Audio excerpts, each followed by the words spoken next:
I see this perfect storm on the horizon. Wave after unstoppable wave of both legal and illegal immigration hits the shores of America literally day after day. And interiorly, during the course of 2013 to 2014 school year, colleges and universities have collectively graduated 3.7 million students. Meanwhile, machines believed to only in the past to be fashioned by a Lex Luthor mad scientist type are going to be able to do practically any job imaginable. Not even the arts are going to be safe. If you write music or are a 4-year art major or even write for the New York Times, you might find yourself on the street. Sometime in the 1960s, the Nobel laureate economist Milton Friedman was consulting with the government of a developing Asian nation. Friedman was taken to the large-scale public works project where he was surprised to see large numbers of workers wielding shovels, but very few bulldozers, tractors, or other heavy earth-moving equipment. When asked about this, the government official in charge explained that the project was intended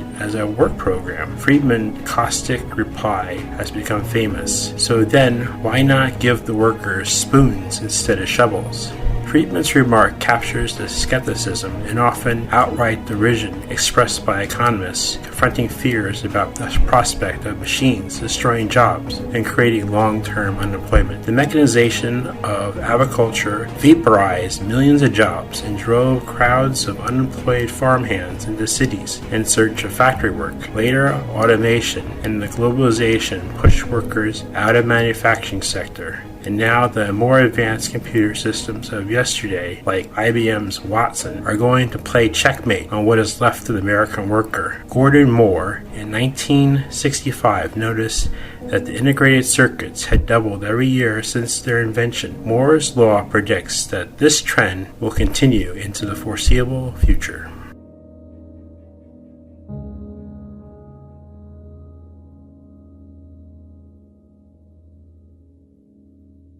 Disney firing hundreds of American tech workers and then forcing them to train their foreign replacements. And now pink slips at Disney, firing, letting people go. But first, you must train your foreign replacement. It's really to complement the American workforce when you can't find Americans with those skills. These should be used sparingly for very specialized workers. Now, H-1B, it allows up to 85,000 workers with computer and engineering skills to enter the country each year. Quote, I just couldn't believe they could fly people in to sit at our desks and take over our jobs exactly, said one former worker, an American in his 40s who remains unemployed since his last day at Disney on January 30th.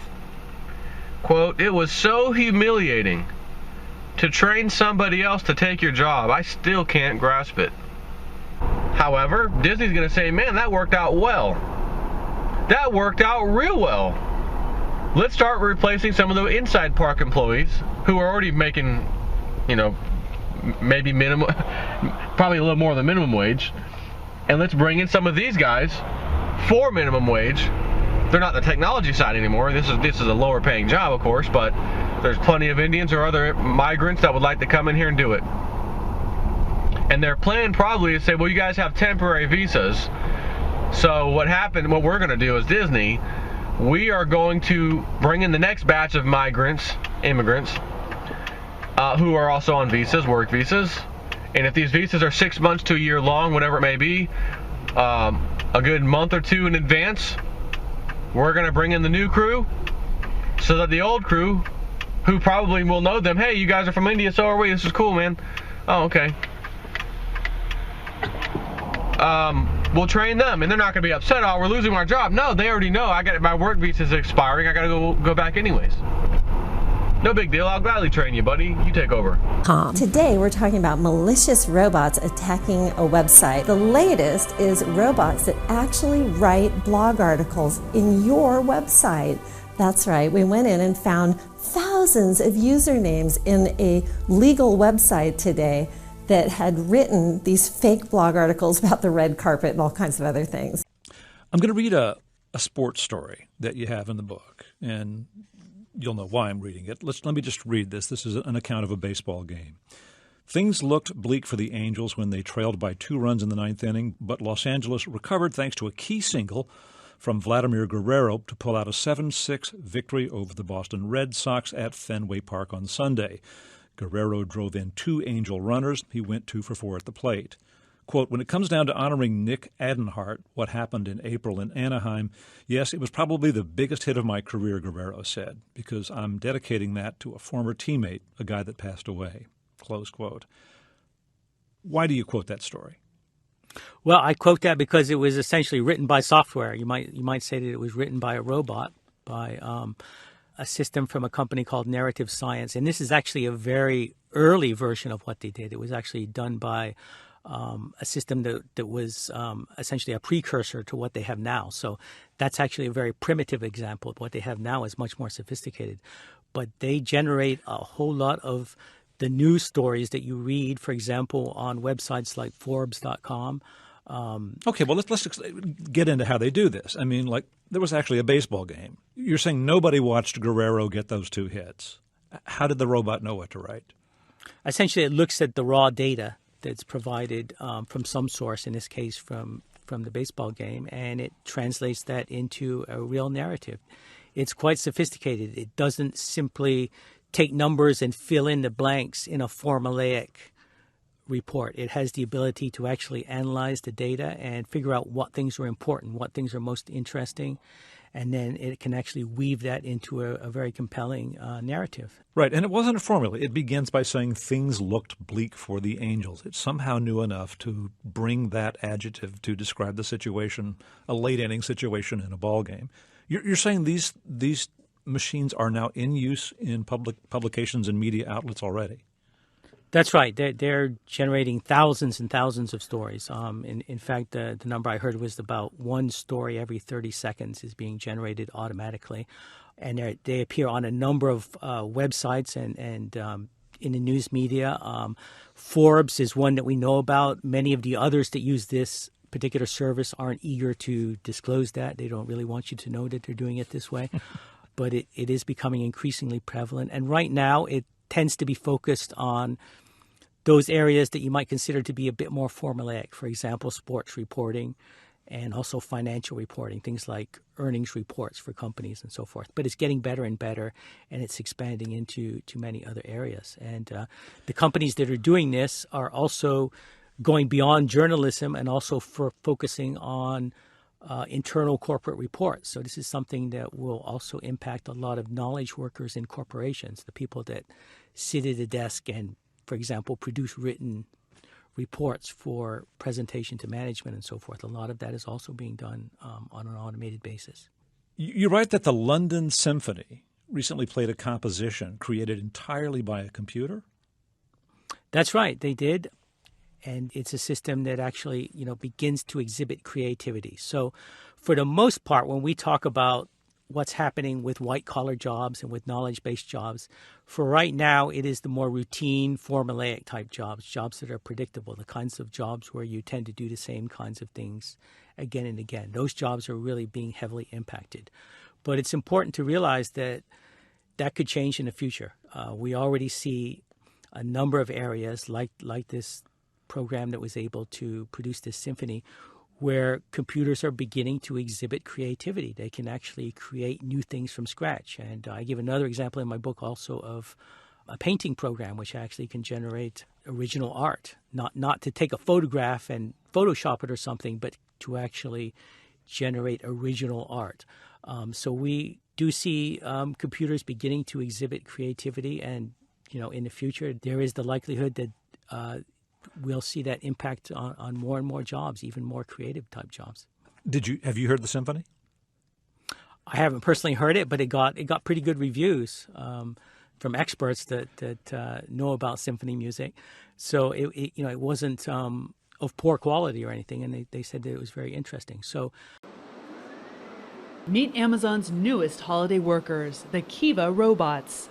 At this fulfillment center in Tracy, California, more than 3,000 of them cruise the warehouse floor, helping employees fill millions of orders. The little orange robot goes out and picks the right pot of inventory and brings it back just at the right time for the person to pick the item out to go in that customer's shipment. Before the Kiva robots, the workers used to walk the warehouse aisles picking up the items. But now they stay on these platforms, and the robots bring the shelves and the items directly to them.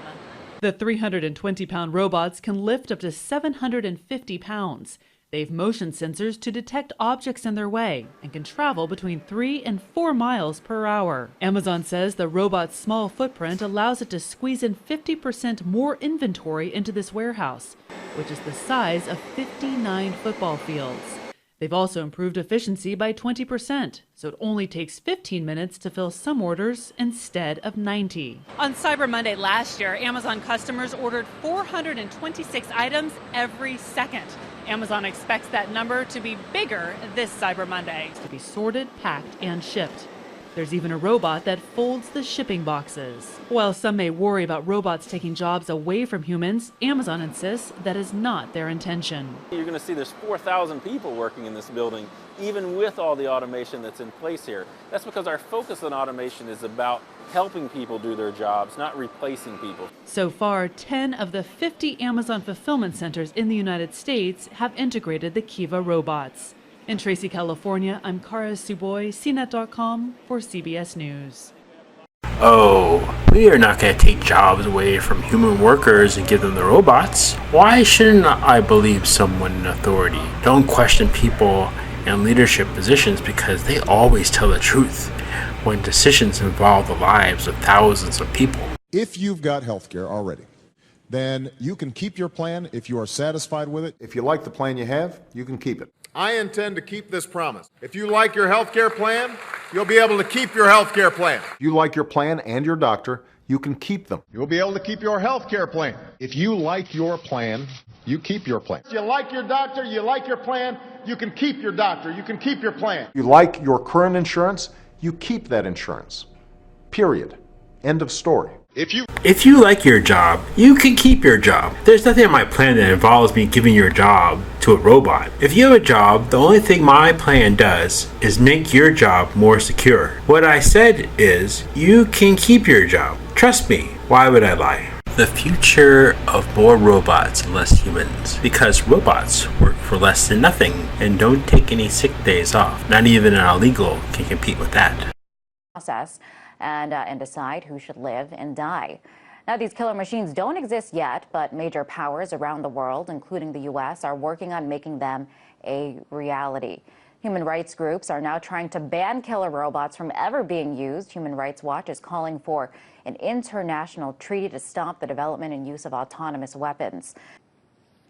Well, most experts predict that within 20 to 30 years, these weapons could actually exist. And as you mentioned, precursors are already in existence and deployed or in development around the world.